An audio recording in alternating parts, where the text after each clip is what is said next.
I'm Alison McIntyre. Those of you who came to the last meeting would have heard me introduce our plans for Enrichment.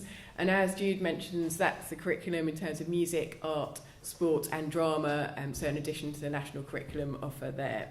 I'll just briefly recap the kind of 10 points that I outlined last time, and in doing so also give a brief update of where we are now since the last meeting.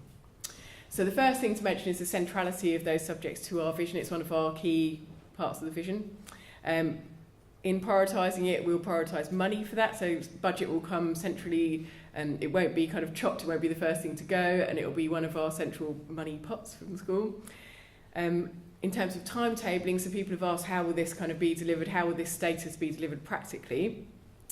We're hoping to allow significant time per fortnightly, we're timetabling on a fortnightly basis.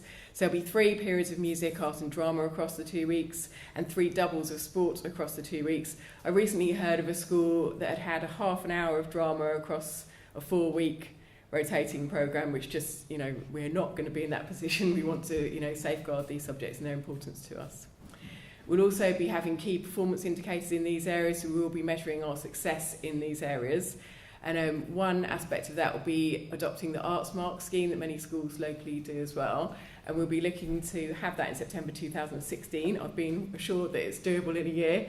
And I personally have recently been trained as an Arts Award advisor, and we'll be looking to kind of use that qualification strand as well. We are really passionate about equal access for all, obviously as an inclusive school, and our extended day until 4:30 will mean that these subjects are taught within the school day and don't require additional time after school.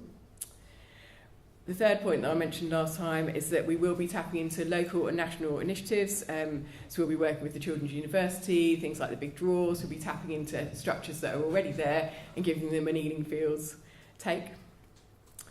We would like to collaborate with local schools, primary, secondary and special schools. A teacher from a local primary school approached me at the end of the last session this evening. I'll be following that up, and we're looking into other options too there. Jude's already mentioned the freedom from the national curriculum, which was point 5. We do feel that we can tailor things a bit more to our community and our students in these areas of creativity. The central point of these areas is to have that inspiration, develop the creativity and skills in all the areas, and kind of have those moments of sharing and community celebration, and also pathways for excellence. So we want to, keep all of that free for our students to interpret. We will be using external providers, so we'll have a range of people coming in, both for the students' benefit and for continuing professional development for the staff.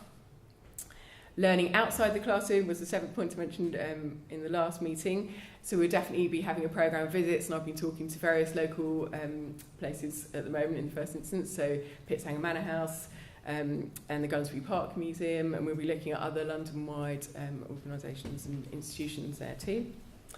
Involving parents and carers is key, and this is a lovely way to celebrate success in all of these areas. Other 2 points are Duke of Edinburgh Awards we'll be pursuing, and also the fellowship. So as soon as we have approval, we can firm up. We've got a few people that are already keen to be involved in the fellowship, and we'll be recruiting even more influential and interesting people to support our work in these areas there too. In terms of funding, so in addition to the ring-fenced budget that we will keep and not be cutting in the first, when the first difficulties strike, if they do, we'll be looking for funding from a range of sources. So we'll be looking for corporate sponsorship, PTFA funding, and then voluntary contributions from parents, because obviously some of these initiatives will be costlier than your average kind of enrichment programme.